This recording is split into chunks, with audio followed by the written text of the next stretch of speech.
What's going on, everyone? Welcome to another edition of 100 Yards Football Sports Talk Radio. I'm your host and producer, Logan Landers, and join me to break down NFL prospect coming out of Michigan, J.J. McCarthy, as always, former NFL draft scout of the New York Jets and the owner of FirstRoundMock.com. It is former NFL draft scout, Daniel Kelly. How you doing today, Daniel? Hey, Mr. Landers. Great intro. Great intro. Absolutely. I'm doing very well. The lights are bright, literally my face on the show. And of course, I'm ready to go about J.J. McCarthy. All right. Well, before we get into it, if you enjoy this video, everyone, give us a like, follow, share, and subscribe on social media. We go live each and every single week on Facebook and on YouTube, our main two hubs there. But you can also check us out in audio form, thanks to our friends at the Believe Podcast Network for hooking us up and having us be able to download each and every single week on all podcast streaming platforms like Spotify, Apple Podcast, iTunes, iHeartRadio, or wherever it is you enjoy listening to podcasts. You can find us on there each and every single week. Well, DK, go ahead and break down the national champion, J.J. McCarthy, quarterback out of Michigan. Hey, absolutely, Mr. Landers. Thank you so much for everyone joining us today. And there he is, number 9 on our screen. And before we start anything and get into the NFL discussion, congrats on the natty for sure for J.J. McCarthy.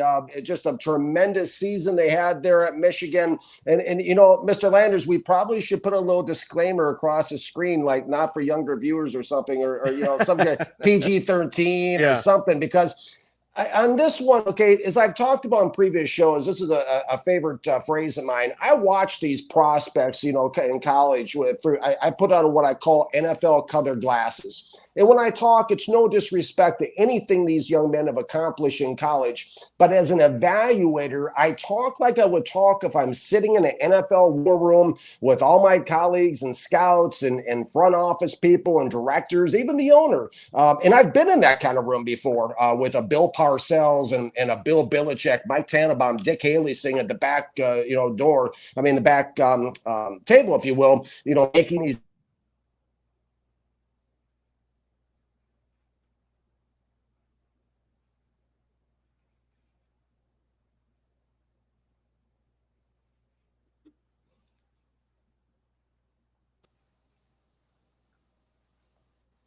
But I didn't.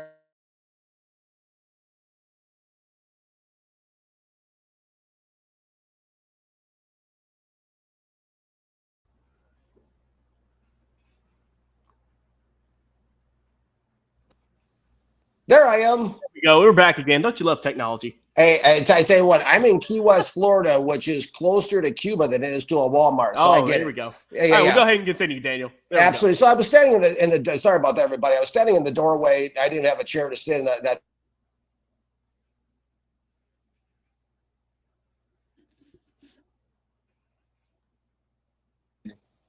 I've evaluated 13 out of 14 of his games in 2023 and a total of 23 games over the past 2 seasons. I've documented probably more film study on J.J. McCarthy than any draft analyst in America that's writing reports and in the media. And if I'm a GM, listen, I'd rather have Zach Wilson than draft McCarthy, and I'm not blowing smoke. Why? Sure, both are mid-range, you know, game manager types on film, but, and I've evaluated both of them, Wilson has better mobility, escapability, scrambling ability, and he has the potential to make more big plays than McCarthy. Also, Zach Wilson has better instincts than J.J. McCarthy does. I had a 3rd-round grade on Zach Wilson when he came out before my old employers reached and took him. And let me tell you, there is just nothing, bottom line, nothing dominant about J.J. McCarthy's game on game film. It's an outrage to me that you know, it's not fair that currently 41.8% of mainstream NFL draft platforms on NFLMockDraftDatabase.com have McCarthy as a 1st-round grade. That's not doing him any favors either, folks. You know, it's nothing hurts these prospects more than overgrading. It's a drum I've been beating on and will continue to beat on. It's something that sets the bar too high. It's not what's on game film. It sets the bar too high, and disappointment is the result of unmet expectations. Here's the thing that guarantees McCarthy is nothing more than a long-term game manager in the National Football League.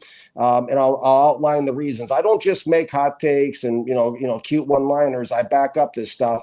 Number one, a lack of explosive plays on his 2023 game film. I sat through hour upon hour upon hour at my kitchen table watching this dink and dunk short passing game that was designed to keep McCarthy from being exposed at Michigan. This is why he ranked number 51 in the nation per ESPN.com, behind a bunch of guys I've never even heard of as far as passing yardage totals for the 2023 college football season, with 2,630 passing yards. Listen, the guy's not lighting it up clearly either on game film or statistically. I'm not a stats guy, but the stats do help to confirm the evaluation.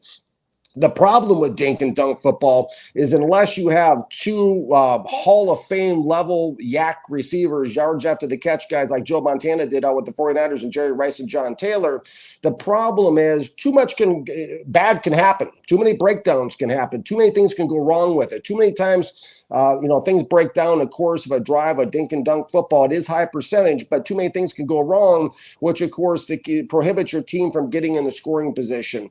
I chicken scratched in my notes, Mr. Landers, and to our listeners, 12 deep passing attempts from McCarthy in 13 games. And half of those were incomplete. The other big thing with J.J. McCarthy is his funky throwing mechanics. Because of his noodle arm strength, he has to really drive and push the ball downfield. You can see it on film at firstroundmock.com. I believe that we are the only draft site in America that actually provides not only the list of games we've watched, but also the links. You can jump right on there, type in McCarthy in the search bar, go right to it, jump right into games and see the stuff for yourself. It's all on YouTube. This is not something that's, hidden in a safe in Fort Knox. This game film is available for fans to see everywhere. He has this really elongated throwing motion when you watch him throw the ball downfield and try to drive it on the intermediate route level, especially. It really resembles a baseball pitcher coming off the mound. Worse yet is he tends to lock in with his receivers, 4 interceptions and 16 pass breakups that I personally charted in 2023. This is the NFL corner's dream, is a guy that just big, long throwing motion, noodle arm, hard staring the receivers out there. This is an NFL cornerback's dream. This is the kind of thing that lands corners on SportsCenter for highlights. The other thing that solidifies McCarthy making a living on the bench in the National Football League, no matter where he's drafted, if a team tries to bring him as a starter, he'll eventually be relegated to the bench because his short to intermediate route level ball placement is all over the road. This was the problem with Zach Wilson, throwing like he's skipping rocks on a screen pass. This is the problem. Is the NFL game is scripted around short to intermediate passes for the most part. The days of Al Davis bombs away, it's not there in the NFL. We're not going 4 or 5 wide. Everyone does a go route. That's not what it is. It's a short to intermediate passing game primarily. And J.J. McCarthy has a very mid-level, average short to intermediate passing game on film. I'm not making this stuff up. This is what the game film revealed. I just wrote it down and provided the evidence. The positives about J.J. McCarthy, we'll quickly outline the rest of the positives. Tough as nails. Hey, listen, Jim Harbaugh's not going to bring in a guy that's not tough to play quarterback. I watched Jim Harbaugh play for the Chicago Bears under Mike Ditka. I used to, McCarthy's tough as nails, okay? Athletic, but not a dual role type of guy, but he can navigate the pocket. He can move around. He's got some mobility within the wall framework of the pocket. He can do that.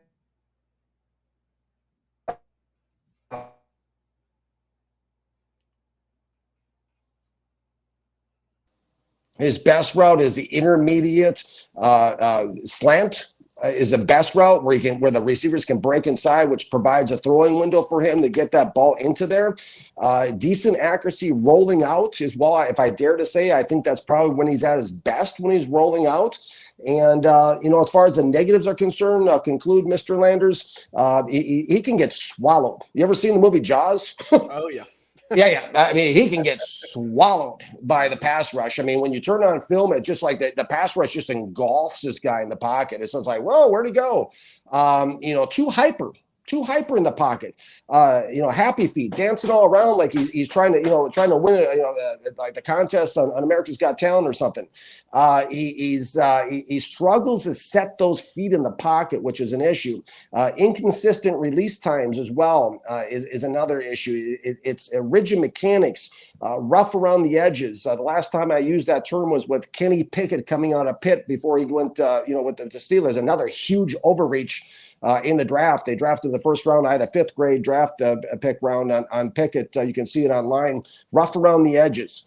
He threw an elementary route tree. Routes didn't look sophisticated at all to me. It looked very elementary. Struggled to read defenses and coverages. Threw some wobbly passes on top of it. Some occasional dangerous passes. And he was just plain average protecting his body. When I mean protecting his body is sliding and, ducking out of bounds. A perfectionist that needs to be in control. I gave him a 5th round grade.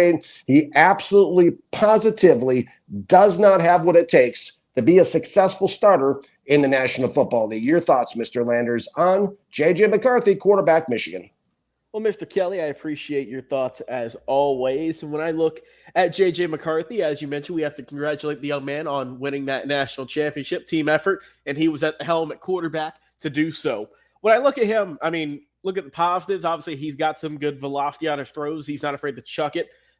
You mentioned he's one of those guys that can throw those weird, unique angles we see more and more of. Some teams are going to look at that and think, okay, maybe we could do a few schemes with that. A great athlete and tough as nails, as you said. He is just can take hits. He can take a beating like a punching bag, and he'll come back and ask for more and then some. So much credit to him for that with his tenacity and his toughness. Whenever he gets in the pocket, he does tend to roll out some. But he can kind of sneak through, and there's a hole there. He'll usually dive through it and get for a first and then some. But when you look at it, just his passing as a whole, it's nothing to really write home about in terms of just how he can chuck the ball and how he can get there with his accuracy and his short to intermediate passing range. Nothing really jumps off the screen at you. It's not like it's the worst thing you've ever seen, but it's not first-round draft quality that people have been saying. When you look at him, obviously he's a lean guy. He is going to take some hits.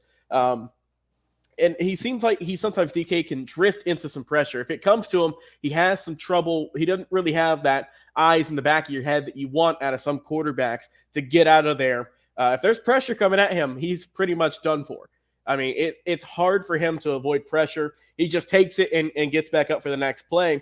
But I think that overall, J.J. McCarthy, I think he's a decent quarterback, but I don't believe he's a first-round talent. He's got some good qualities, no question about that. Someone's going to look for that, and I think that he's a guy that, while he might not be a first-round talent, I think he's someone who could stick around in the league for a long time, help some guys, have a good mentor, be maybe a potential quality backup for years and years to come, and that's not a bad thing. That's not a shot at him, and he could prove us both wrong. He could, but from what I've seen of J.J. McCarthy, there's nothing that is showing me, DK, first-round draft quality, and that's what you want, especially with a quarterback nowadays where there's so many in all these draft classes. If I get one in the first round, I want him to be on my team for 5-10 years, not someone who I'm looking in 2 to 3 years and thinking, okay, maybe I made the wrong decision here. Let's go somewhere else. J.J. McCarthy, I think he's a great person. I think he's got a great just grit and love to be a football player, but in terms of talent-wise, I don't think it's first-round draft gradable.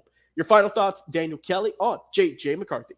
Absolutely, Mr. Landers. Real quickly, I think all the hype got generated when his head coach came out and started the generational conversation, about McCarthy. And to me, that was really respectfully a discredit, a disservice rather to McCarthy, because it set the media just takes the pen and runs with it, and they started this hype. And you're right, there's nothing on film that justifies or warrants. I mean, nothing. I mean, turn it on. You guys can watch it yourselves. I mean, all the film is on First Round on mock.com.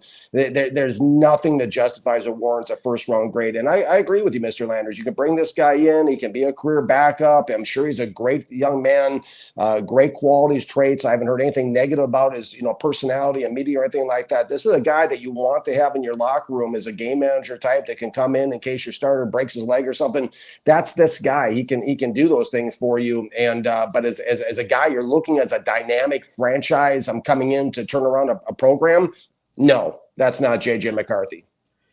Well, Daniel Kelly, as always, we appreciate your thoughts. We appreciate breaking it down of Michigan Wolverines quarterback JJ McCarthy. About to hear his name and see his name in the big lights there at the NFL draft. It'll be curious to see where this young man goes and who scoops him up. We always appreciate you coming on, DK, giving us your talent and talking about these great young players. I've been your host and producer, Logan Landers. Guys, if you enjoy the video, give us a like, follow, share, and subscribe on all of our social media platforms and our podcast as well. And until then, we'll talk to y'all on another live episode. We'll see you